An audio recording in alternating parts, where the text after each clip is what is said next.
Kita akan belajar seputar doktrin keselamatan. Ya. Nah, ini adalah topik yang sangat-sangat luas kalau kita mau bahas doktrin keselamatan dengan tempo waktu yang singkat ini. Nah, kita akan coba melihat beberapa poin dari doktrin keselamatan ya. Nah, doktrin keselamatan ini tidak terlepas dari doktrin dosa. Ya, karena kita itu diselamatkan dari dosa, hukuman dosa, akibat dosa. Karena itulah maka waktu kita mau bahas doktrin keselamatan, minimal kita harus bisa memahami dulu dosa dalam pengertian Kristen itu seperti apa. Ya. Nah, pada dasarnya adalah kalau kita membicarakan tentang dosa, banyak agama punya konsep dosa. Tetapi dosa di dalam kekristenan itu jauh lebih dalam dan lebih unik kalau kita membahas soal apa sih yang dimaksudkan dengan dosa. Nah, dosa seperti kata Alkitab itu adalah pelanggaran akan hukum Allah. Nah, pada waktu manusia jatuh ke dalam dosa, itu yang terjadi adalah manusia di bawah perhambaan dosa. Nah, kalau kita bicara soal dosa ini, nanti ada yang namanya, pertama itu namanya sifat dosa. Ya, sifat dosa. Yang kedua itu adalah perbuatan dosa. Nah, seringkali di dalam banyak agama, ya, atau bahkan di dalam kalangan orang Kristen, mereka hanya mengakui yang ini, yang kedua, yaitu perbuatan dosa. Tetapi Alkitab sebenarnya mengajarkan juga sifat dosa. Sifat dosa sejak kejatuhan manusia. Nah, dalam dosa, lalu akhirnya kita bisa lihat bahwa ada diwariskan sifat dosa. Dari sifat dosa itulah menurun perbuatan dosa. Jadi sekarang kita ada di sini, kita ini menjadi orang yang berbuat dosa. Kita adalah orang yang berbuat dosa, tapi sebelum kita berbuat dosa, kita sudah punya yang namanya sifat dosa. Nah, kalau kita lihat misalnya anak bayi yang lahir, atau jangan dulu lahir, anak bayi yang masih di dalam rahim ibunya, apakah dia sudah punya perbuatan dosa? Belum. Tapi apakah dia sudah punya sifat dosa? Ya.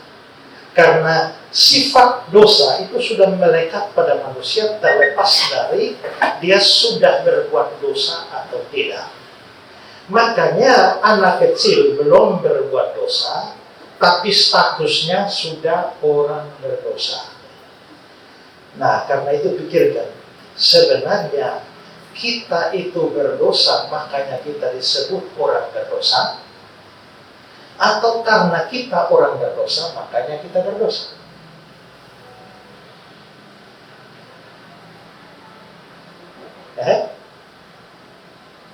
Saya berdosa, baru saya jadi orang berdosa.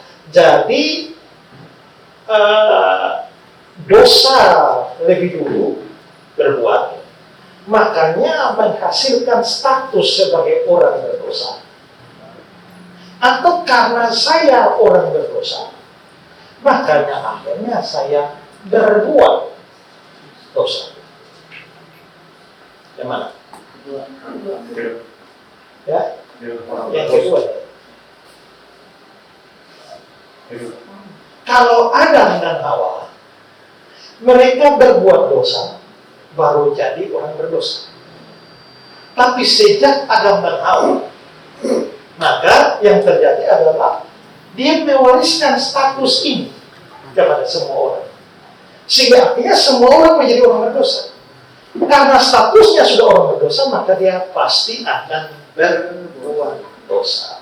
Makanya di sini anak kecil pun meskipun belum berbuat dosa sudah adalah orang berdosa. Macan itu binatang buas. Ya, kamu tahu dari mana macan binatang buas?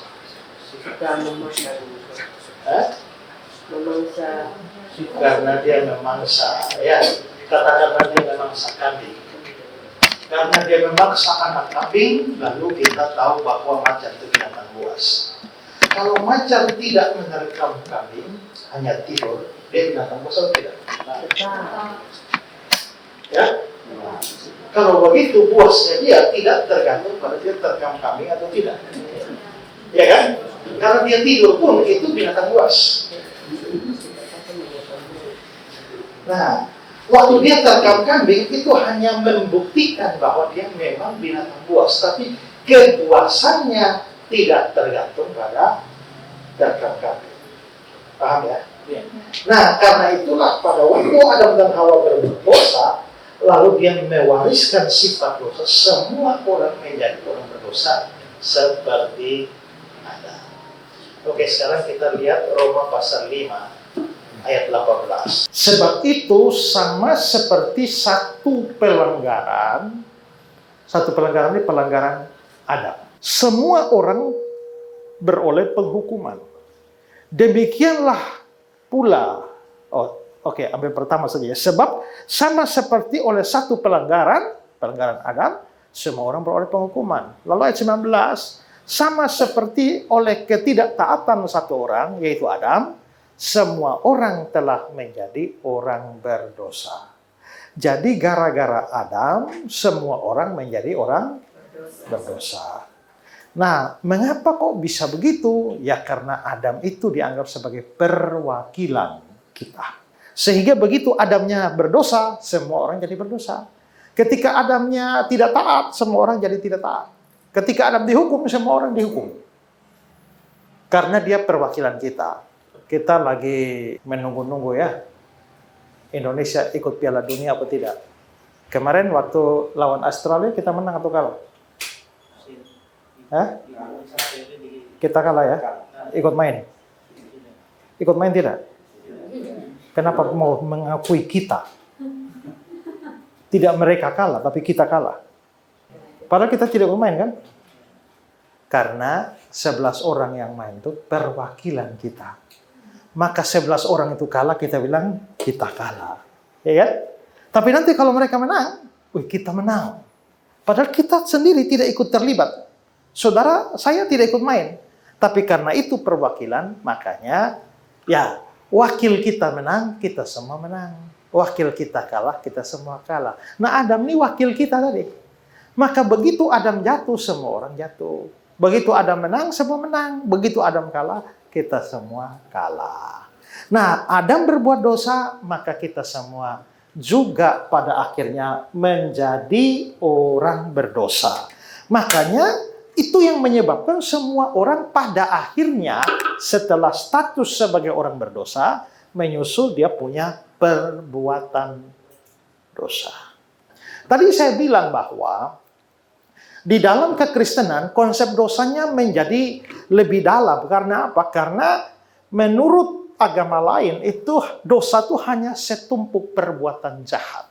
Tetapi di dalam Alkitab atau kekristenan dosa lebih daripada setumpuk perbuatan jahat. Makanya macan itu begitu menerkam kambing dia adalah binatang buas, tapi dia tidak menerkam kambing pun dia binatang buas. Selanjutnya kita bisa melihat bahwa Alkitab menyatakan bahwa begitu kita sebagai orang berdosa, maka kita itu menjadi bukan hanya menjadi orang berdosa, tetapi menjadi orang yang hanya bisa berdosa tanpa ada perbuatan baik sama sekali.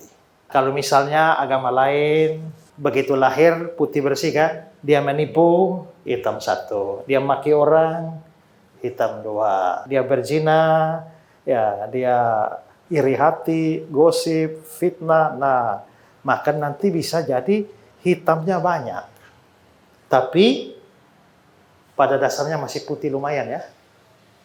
Ya kan? Masih lumayan putih. Nah, ada juga yang hitamnya terlalu banyak.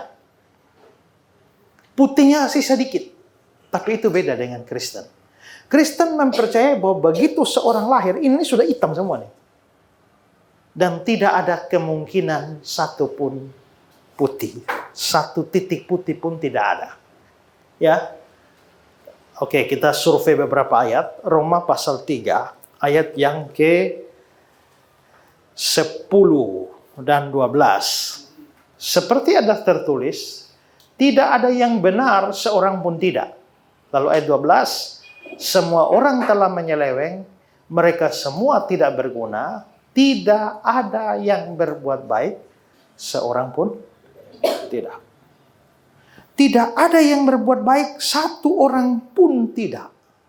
Kenapa begitu? Karena kitab suci melihat bahwa yang bisa berbuat baik itu hanya Tuhan. Coba lihat Markus 10 ayat 18. Ada orang datang bilang, guru yang baik, apa yang harus aku perbuat untuk hidup yang kekal? Jawab Yesus, mengapa kau katakan aku baik?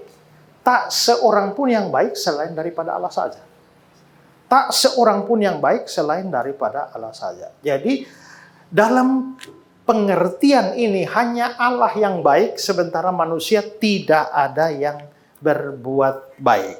Karena itu kita bisa melihat bahwa memang Alkitab melihat itu, tidak ada manusia yang berbuat baik. Mungkin kita berpikir, kok rasanya tidak cocok ya dengan pengalaman ya. Karena ternyata dalam pengalaman ini kan juga banyak orang baik ya. Ada orang Hindu yang baik, ada orang Buddha yang baik, orang Islam yang baik ya. Bahkan ada yang lebih baik dari orang Kristen. Nah, tapi begini, sekarang kita itu menilai dari sudut pandang Tuhan Allah, tidak dari sudut pandang kita. Dari sudut pandang manusia kita memang bisa ketemu ada orang lain yang baik ya. Banyak orang baik di dunia ini, walaupun banyak orang jahat juga. Tapi dari kacamata Tuhan, dari sudut pandang Tuhan sebenarnya tidak ada orang yang baik. Kenapa tidak ada orang yang baik? Nah, karena begini, tidak ada satu orang pun yang bisa melakukan satu hal yang bisa membuat Tuhan berkenan. Sekarang kita lihat Ibrani pasal 11 ayat yang ke-6. Tetapi tanpa iman tidak mungkin orang berkenan kepada Allah. Tetapi tanpa iman tidak mungkin orang berkenan kepada Allah. Berarti Allah mau berkenan pada seseorang kalau ada iman. Iman di sini konteksnya Ibrani 11 ya. Ini iman seluruh Ibrani ini konteksnya imannya adalah iman pada Yesus. Sehingga tanpa iman kepada Yesus tidak mungkin orang berkenan kepada Allah. Kalau abang lihat ada orang kecelakaan di jalan, abang tolong nggak? Tolong ya. Baik nggak? Baik kan? Ya. Jadi menolong orang pada diri sendirinya baik. Apakah abang menolong orang itu berkenan pada Tuhan? Tanpa iman tidak mungkin berkenan. Jadi waktu abang tolong orang yang kecelakaan, Tuhan lihat di dalam diri abangnya ada iman tidak? Beriman pada Yesus atau tidak? Misalnya tidak. Maka waktu abang tolong orang yang kecelakaan, itu tidak berkenan pada Tuhan. Ya. Waktu ada orang kelaparan mau mati, kamu kasih dia makan, kasih dia beras. Baik ya? Baik. Lalu Tuhan lihat ini orang ada iman tidak? Tidak ada. Maka tanpa iman tidak seorang pun berkenan pada Allah. Maka waktu kamu kasih makan orang yang kelaparan itu, kamu tidak berkenan kepada Allah. Karena tanpa iman tidak ada yang berkenan. Tuhan tidak mau berkenan pada siapapun dan apapun sepanjang dia tidak beriman. Bukan hanya tidak berkenan, tapi bahkan lebih daripada itu akan menjadi dosa bagi dirinya. Ya, coba kita lihat lagi ayat Roma 14:23. Oke, lihat kalimat terakhir. Dan segala sesuatu yang tidak berdasarkan iman adalah dosa. Segala sesuatu kalau tadi tidak beriman, tidak berkenan. Tapi malah sekarang tidak beriman malah jadi dosa. Jadi waktu abang tadi tolong orang kecelakaan, mestinya baik. Tapi karena abang tidak ada iman, dan segala sesuatu yang tidak berdasarkan iman adalah dosa. Menolong orang yang kecelakaan tidak berdasarkan iman adalah dosa. Jadi abang waktu tolong orang kecelakaan, abang berdosa. Ya kan? Waktu kamu kasih makan orang yang kelaparan, tidak ada iman, maka segala sesuatu yang tidak berdasarkan iman, termasuk kasih makan orang lapar, adalah dosa. Pergi kebaktian di gereja tidak berdasarkan iman adalah dosa. Ikut melayani sebagai majelis tapi tidak berdasarkan iman adalah dosa. Ikut komit tapi tidak berdasarkan iman adalah dosa. Ya, apapun yang kita buat akhirnya jadi dosa. Nah sekarang saya tanya kamu ya, kalau kamu jadi berdosa gara-gara kamu kasih makan orang lapar, sebaiknya tidak usah kan? Ya teman-teman, betul kan? Daripada kita sudah berbuat baik malah jadi dosa, tidak usah saja. Ya, jadi daripada kita berbuat baik kita jadi dosa, ya kan? Lebih baik tidak usah buat kan? Nah, sekarang lihat Yakobus 4 ayat 17. Jika seorang tahu bagaimana dia harus berbuat baik, tapi dia tidak melakukannya, dia berdosa. Jadi, kalau kamu tadi kasih makan orang, berdosa. Lalu akhirnya daripada berdosa, mending tidak usah kasih. Tidak kasih, maka kamu berdosa. Jadi bagi kamu, mau kasih makan orang juga berdosa, tidak kasih makan juga berdosa. Mau kebaktian juga berdosa, tidak kebaktian juga berdosa. Ya, kasih persembahan juga berdosa, tidak kasih persembahan juga berdosa. Nah, kalau begitu sekarang coba pikir begini ya. Kalau kita berbuat jahat pasti dosa ya. Berbuat jahat pasti dosa. Ini kita soroti kalau tidak ada iman ya. Berbuat jahat itu dosa. Berbuat baik dosa. Tidak berbuat baik dosa juga. Lalu yang mana yang tidak dosa? Tidak ada ya.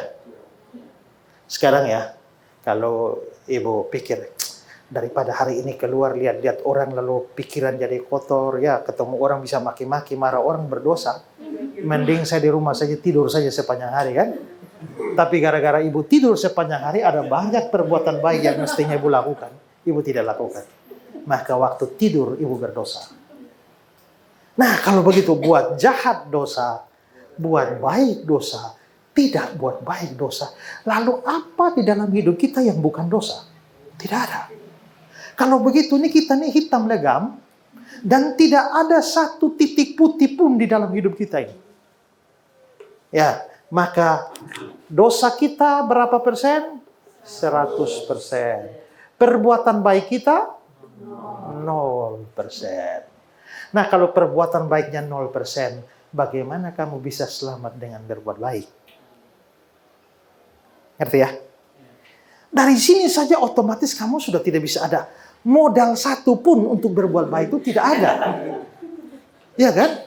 Terus bagaimana mau selamat dengan berbuat baik? Kecuali kamu ada modal sedikit, 50-50 begitulah. Tapi ini 0. Karena itu maka tidak ada satu perbuatan baik pun yang bisa kita andalkan untuk bisa mendapatkan keselamatan. Ya kan? Oke. Sekarang yang kedua. Karena sekarang kita sudah berbuat dosa ini 100% hidup kita. Bagaimana kalau kita kurangi dosanya dengan cara kita stop berdosa? Misalnya saya ini karena biasa mabuk-mabuk, ya mulai sekarang saya bertobat, tidak mabuk lagi. Ya, saya suka maki-maki, sekarang saya kurangi dengan berhenti maki. Apakah itu bisa menolong kita? Coba Matius pasal 6 ayat 12. Dan ampunilah kami akan kesalahan kami. Ini ada terjemahan lain ya. Bahasa Inggris mungkin. Coba kasih tunjuk yang bahasa Inggrisnya. And forgive us our debts as we forgive our debtors. Kalau kamu dengar debts ini ingat apa? Debts collector itu, penagih utang. Jadi ampunilah kami akan hutang-hutang kami seperti kami mengampuni penghutang-penghutang kami. Jadi sebenarnya bahasa aslinya itu opelema, yang memang hutang. Jadi dosa itu hutang. Habis maki mama, utang 1. Ya toh? Habis iri hati sama orang, utang 2. Ya. Tipu orang, hitung 3. Masih di tempat tidur bilang on the way, utang 4. Terus kira-kira satu hari utang berapa? Banyak ya utangnya ya. Nah, kalau begitu sebenarnya dosa itu adalah hutang di hadapan Allah. Kalau memang dosa ini hutang, maka berhenti berdosa sama dengan berhenti berhutang. Oke? Nah, pertanyaan sekarang, apakah hutang itu bisa diselesaikan dengan berhenti berhutang? Mama pinjam 100 juta dulu mama kasih saya 100 juta. Minggu depan lagi mama tambah 100 juta lagi, mama kasih tambah lagi ya. Minggu berikutnya mama tambah dulu 100 juta lagi, dan mama mulai emosi dan marah-marah. Akhirnya saya minta maaf, mama. Saya minta maaf sudah 300 juta. Mulai sekarang saya janji mama, saya tidak utang lagi. Terima kasih. Selesai? Kenapa tidak selesai? Karena hutang penyelesaiannya bukan berhenti hutang. Hutang itu penyelesaiannya adalah bayar hutang. Nomor 2 baru berhenti hutang. Tapi nomor 1, bayar dulu hutangmu. Nah, karena itulah maka hutang itu, hutang dosa perlu pembayaran. Bayar pakai apa? Upah dosa ialah maut. Maka bayar pakai nyawa. Bayar pakai nyawa artinya kamu harus almarhumah. Tuh, begitu kan? Nah, tapi bukan hanya mati jasmani, tapi mati kekal. Karena itulah bayar dulu hutang dosamu dengan mengalami kebinasaan kekal. Itu cara penyelesaiannya. Tapi kalau saya sudah binasa kekal, lalu apa bagaimana sudah? Kan sudah tidak mau bayar untuk apa juga. Maka di sini kita bisa melihat bahwa pertama, berbuat baik tidak bisa menyelamatkan. Kenapa? Karena berbuat baiknya 0. Bertobat dalam arti berhenti berdosa juga ternyata tidak bisa menolong juga. Karena utang itu tidak bisa dibayar. Maka dengan kata lain, 2 ini tidak bisa manusia kehilangan cara untuk bisa menyelamatkan dirinya sendiri. Sekarang, kalau memang bayarnya itu harus pakai nyawa, lalu kalau nyawa kita sendiri yang harus selesai, dibinasakan, ya sudah. Mau apa lagi? Kita pun tidak bisa selamat. Supaya kita bisa diselamatkan, maka butuh sama seperti tadi. Saya tidak bisa bayar utang pada mama, maka supaya saya bebas itu harus ada yang mau membayar hutang saya kepada mama. Misalnya kamu datang, berapa utangnya? 300 juta. Kamu bayar ke sana. Maka kamu jadi juru selamat saya. Karena hutang saya, kamu yang bayar. Paham? Tapi bagaimana kamu bayar utang saya kalau kamu sendiri ada utang? Maka orang yang harus membayar hutang haruslah orang yang tak berhutang sama sekali. Orang yang bisa membayar hutang dosa harus tidak berdosa sama sekali. 1 pun tidak boleh, karena syarat masuk neraka adalah dosa 1. Upah dosa ialah bukan upah dosa-dosa.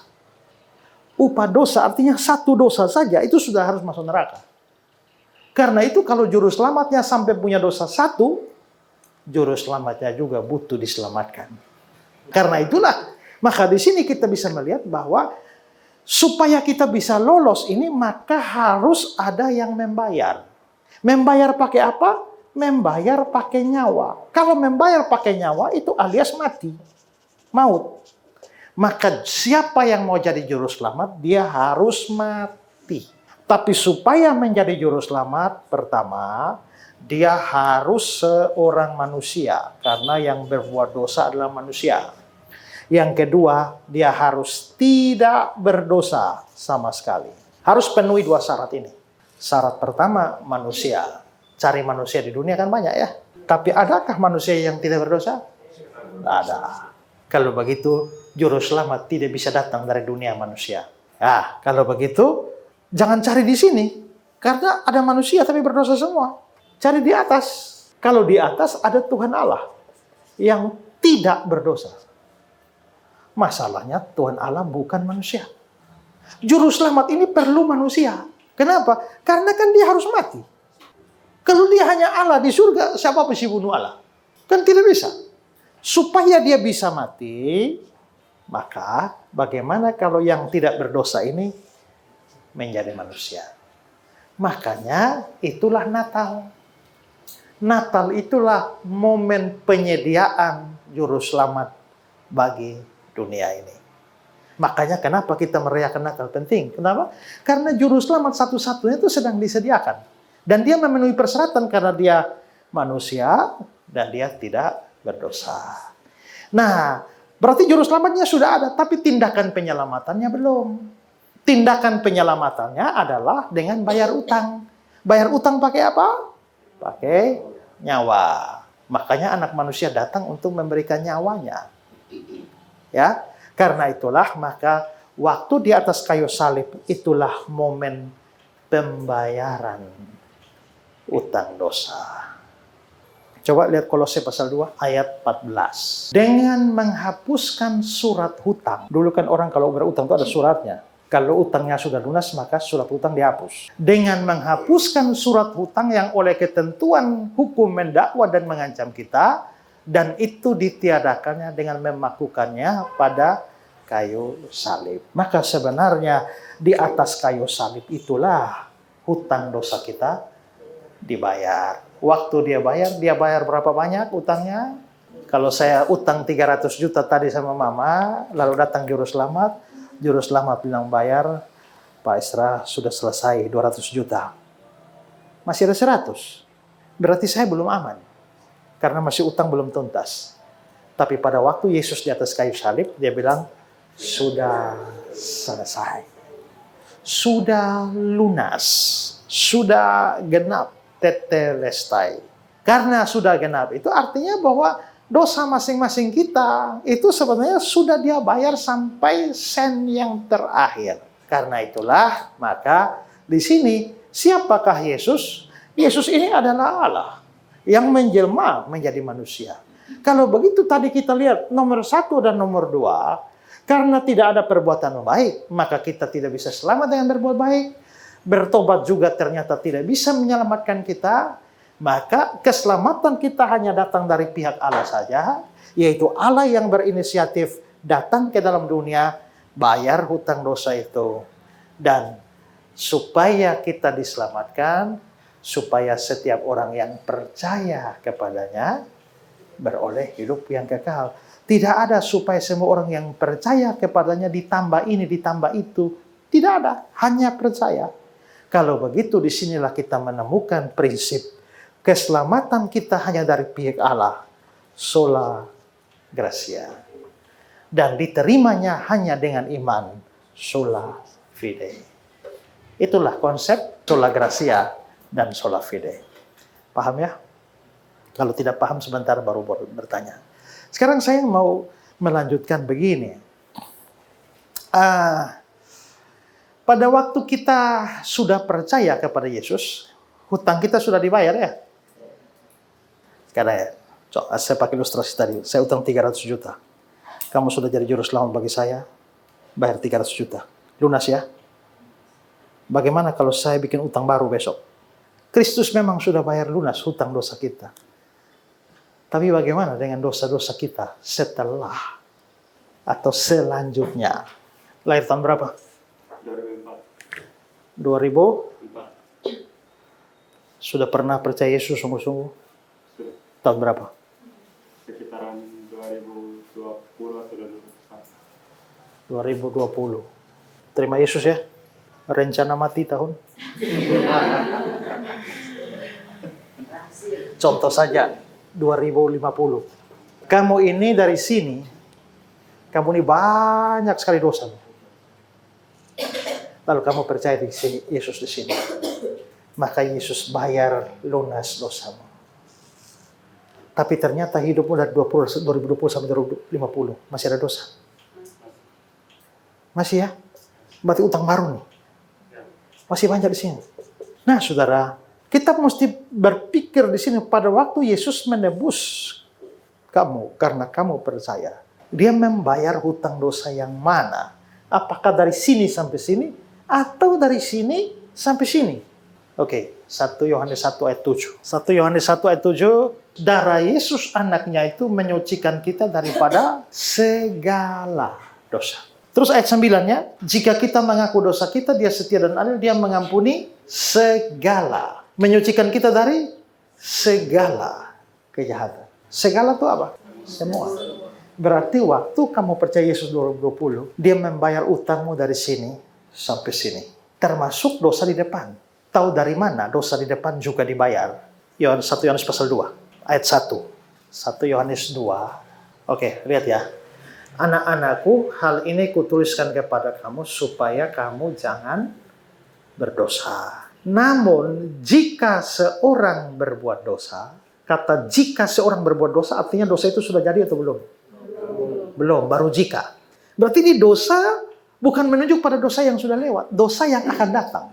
Tapi kalau seorang berbuat dosa, ingat, kita mempunyai seorang pengantara pada Bapa, yaitu Yesus Kristus yang adil. Dan dia adalah pendamaian untuk segala dosa kita. Berarti segala dosa itu mencakup dosa-dosa yang akan datang. Jadi kalau dulu kamu tipu orang, waktu kamu percaya Yesus, hutang dosa itu dibayar. Waktu besok kamu tipu orang, dibayar juga? Dibayar juga. Enak ya? Nah, kalau begitu marilah kita berdosa saja. Tidak bisa, karena ayat 1 bilang, jangan berbuat dosa. Karena begini, kalau orang tahu bahwa, ternyata Tuhan bayar semua, mari kita berdosa, itu tandanya dia belum beriman. Maka dia tidak akan selamat. Karena orang kalau sudah beriman, dia rindu untuk taat. Kerinduannya taat. Tapi ternyata dia bisa gagal. Karena dia bisa gagal, maka dia bisa gagal di dalam ketaatannya, tetapi penghiburannya adalah bahwa Tuhan menjadi pendamaian untuk segala dosa. Sekarang gini loh. Karena Kristus menanggung semua hukuman kita, segala, dari sini sampai sini, kita tanggung berapa? Tidak ada ya. Saya kembali dulu ke sini. Kalau Kristus tanggung semua di sini, ini 2025 ya. Kalau tahun 2026 kita berdosa, apakah Kristus bayar juga? Tapi kan dosanya belum ada. Kan kita belum 2026. Bagaimana dia membayar dosa yang belum ada? Dosanya memang belum ada. Tapi Tuhan tahu bahwa dosa itu akan ada. Karena itu dia bayar duluan. Kalau mama punya anak, mau pergi kuliah di Surabaya. Lalu mama antar dia ke sana bulan Januari. Lalu dia kos 1 bulan 1 juta. Mama bayar memang 12 juta. Padahal ini baru Januari. Harusnya dia pakai itu kamar baru bayar. Kenapa mama bisa bayar sampai Desember memang? Kan belum dipakai. Walaupun belum dipakai, tapi mama tahu bahwa dia akan tinggal situ dan akan pakai kan? Maka sebelum dia pakai, mama bayar duluan. Begitu kan? Ternyata bisa bayar duluan juga. Kita pesan barang juga. Kartu kredit itu kita bayar duluan kan? Habis baru barangnya datang.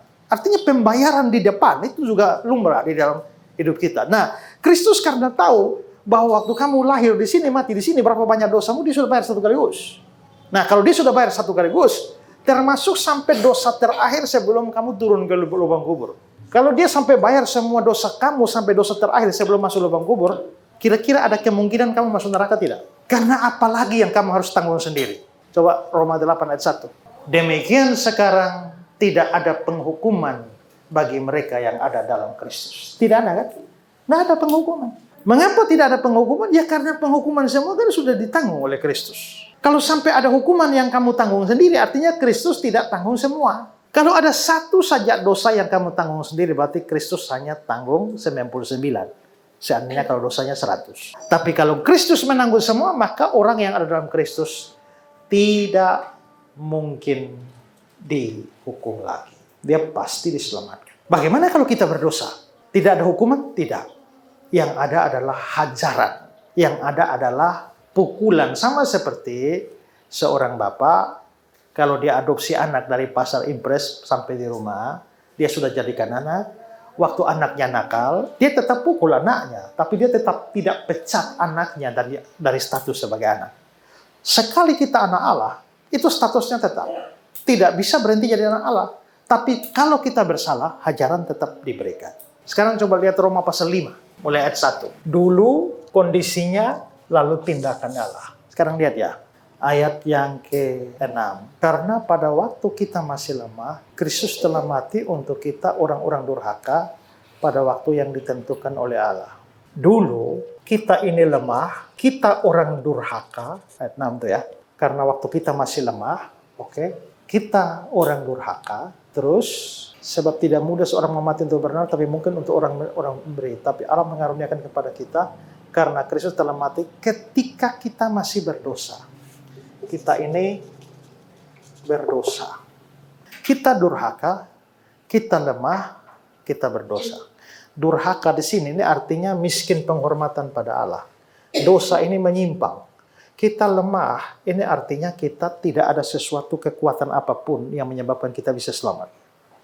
Nah, waktu kita model begini, apa yang Allah buat bagi kita? Ayat 8. Akan tetapi Allah menunjukkan kasih-Nya kepada kita oleh karena Kristus telah mati untuk kita ketika kita masih berdosa. Kristus mati bagi kita. Sebab ketika kita masih seteru, ayat 10, sebab ketika kita masih seteru, jadi saudara lihat, kita lemah, kita durhaka, kita berdosa, kita seteru. Tindakan Allah, mati. Kristus mati buat kita. Ini dulu. Sekarang bagaimana kondisi kita setelah kita percaya Yesus? Kembali ke ayat 1. Sebab kita yang dibenarkan karena iman, sekarang kita sudah dibenarkan.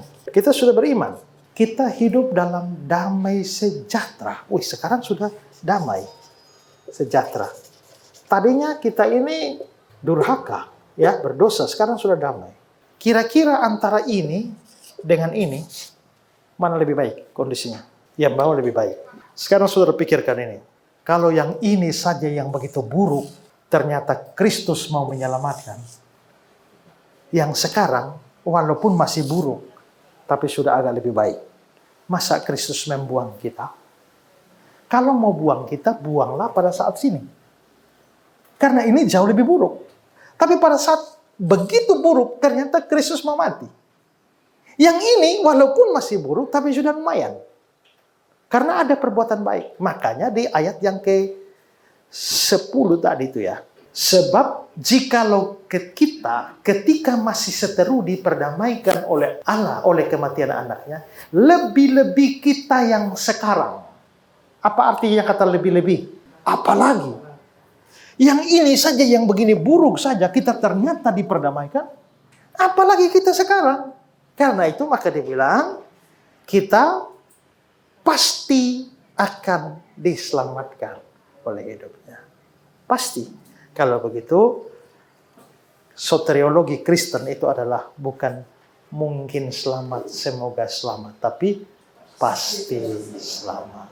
Pasti selamat kenapa? Bukan karena karya kita, tapi karena karya Allah. Sekarang lihat tunjukkan Roma pasal 8, 29-30. Sebab semua orang yang dipilihnya dari semula, kata kerjanya apa? Kata ini dipilih.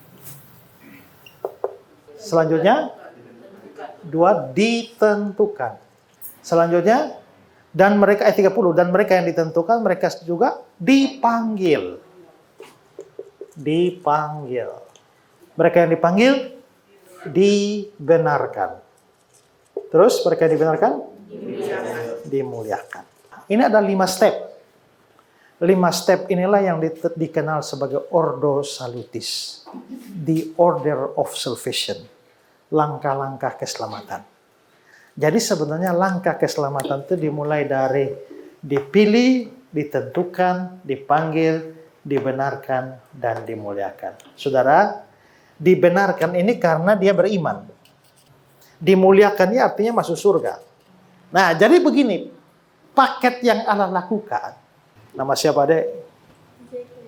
Jacqueline. Nah, Jacqueline ini telah dipilih oleh Allah sebelum dunia dijadikan untuk, kalau kita lihat ayat 28-29 tadi, sebab semua orang yang dipilihnya dari semula, mereka telah ditentukan dari semula untuk menjadi serupa dengan gambaran anaknya. Bahasa lainnya diselamatkan. Jadi berarti Jacqueline, kamu telah dipilih sebelum dunia dijadikan untuk diselamatkan. Kamu ditentukan untuk hal itu. Kalau Jacqueline sudah dipilih dan ditentukan, maka langkah ketiga adalah Jacqueline dipanggil. Dipanggil itu adalah mendengar Injil. Setelah Jacqueline dipanggil, maka Jacqueline akan diberikan iman, sehingga oleh iman itu dia dibenarkan. Habis itu, Jacqueline akan dimuliakan di surga. Seandainya Jacqueline dipilih, ditentukan, tapi tidak dipanggil, mati duluan, sebelum dengar Injil, artinya proyek Allah untuk Jacqueline hanya berlaku 2. Maka Allah punya program gagal. Kalau sampai Jacqueline dipilih, ditentukan, dipanggil, tapi nggak pernah beriman sampai mati, berarti proyek Allah stop di 3. Mungkinkah proyek Allah stop di tengah jalan? Tidak mungkin. Kalau dia lakukan stepnya, ini harus terjadi semua.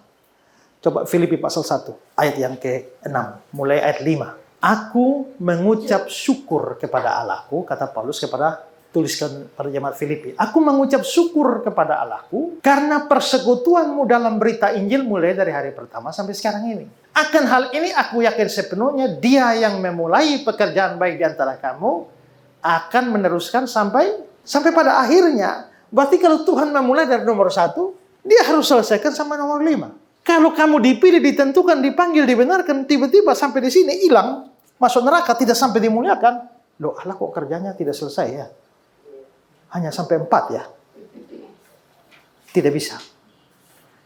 Kalau Allah itu kerja dari awal sampai akhir, maka itu pasti sampai 5. Artinya, kalau orang itu sampai akhirnya masuk surga, sebenarnya dia adalah orang beriman yang telah dipanggil dan telah ditentukan dipilih. Tapi kalau tahu-tahu dia tidak sampai surga, tapi dia masuk neraka, artinya Allah gagal di tengah jalan, atau sebenarnya dia nggak pernah masuk pilihan ini.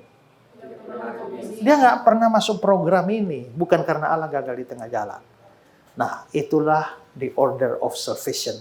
Maka orang kalau sudah dipilih, ditentukan, dipanggil, dia pasti akan dikaruniakan iman, sehingga dia mau beriman kepada Kristus. Dan pada akhirnya, dia akan sampai di surga. Dia tidak bisa hilang di sini. Kalau dia hilang di sini, namanya keselamatannya bisa hilang. Kalau keselamatannya bisa hilang, artinya ordo salutis yang Allah tetapkan tidak berhasil. Tapi kalau kita percaya Allah tidak mungkin gagal, harus sampai di sini. Sehingga semua orang yang ditentukan untuk hidup kekal akan menjadi percaya dan akan diselamatkan. Nah, kalau saudara perhatikan semua yang saya ajarkan, sebenarnya saya mengajarkan 3 hal. Pertama soal sola gratia, sola fide. Kedua tadi soal kepastian keselamatan, bahwa keselamatan kita tidak bisa hilang dalam hubungan dengan the order of salvation.